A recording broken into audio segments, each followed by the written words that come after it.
whether in times of peaceful situations or in times of war situations, children and women are the most vulnerable segment of the population that are seriously affected by the consequences of violence and war. Even in not only in man-made situations, but in times of natural disasters, women and children are the most affected people in our population. So it's important for us to remember why do they become, victims of man-made or natural disasters, because they are not in a position to protect themselves. Especially children depend on adults to protect their physical, mental and emotional well-being. Therefore, it's us, the adult population of our country, because we have a population of about 7.2 million children who are below the age of 19 years, who are an important and a very significant percentage of our population who will groom up to take responsibilities as adults in in 10 to 15 years time. Therefore, it's very important for us to remember, when children, whether they belong to the Sinhalese community, the race, or the Tamil or the Muslim communities, children are the future generation of our Sinhala, Muslim and Tamil ethnic communities. Therefore, it's important for us to remember, as adults who are holding responsible positions, whether in the private or in the public sector, or for that matter, those people who have resorted to violence, to remember that it is our responsibility to create an environment conducive to the physical, emotional and mental well-being of these children. Of course, hundreds and thousands of children have got killed during the past 25 years as a result of the ethnic conflict and the war situation, both children in the north and the east, and also children in the south. But on the other hand, those who have been fortunate enough to save their lives have to go through a period, a sort of a very traumatic period of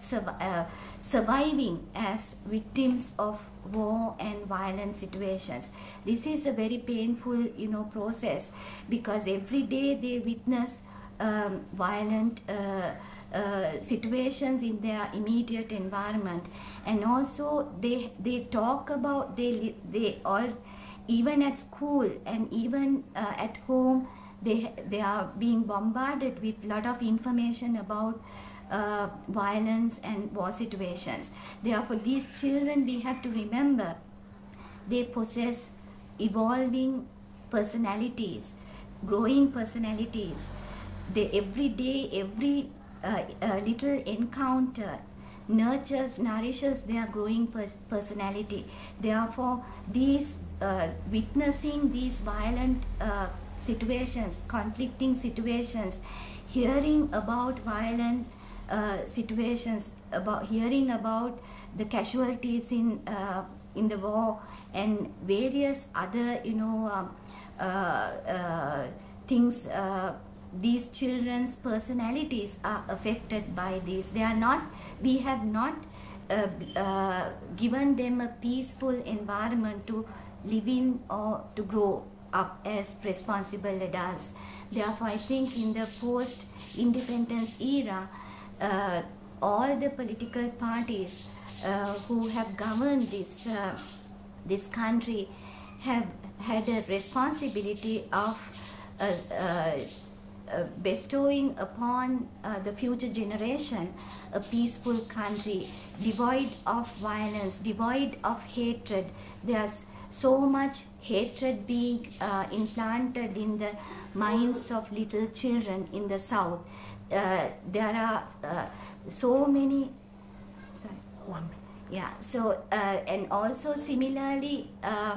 the seeds of hatred are being sown in the minds of children in the north and the east against the children and the adults of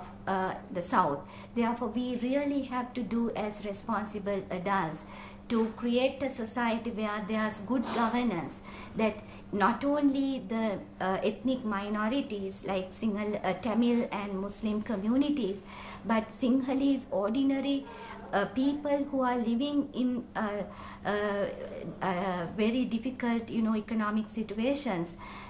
for them to believe that, we can trust in a governance structure that would fulfill our basic human needs and our fundamental rights. Therefore, I think there's a very crucial challenge before us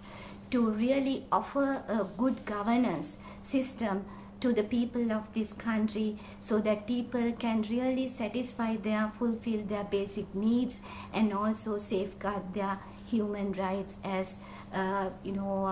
decent citizens of this country.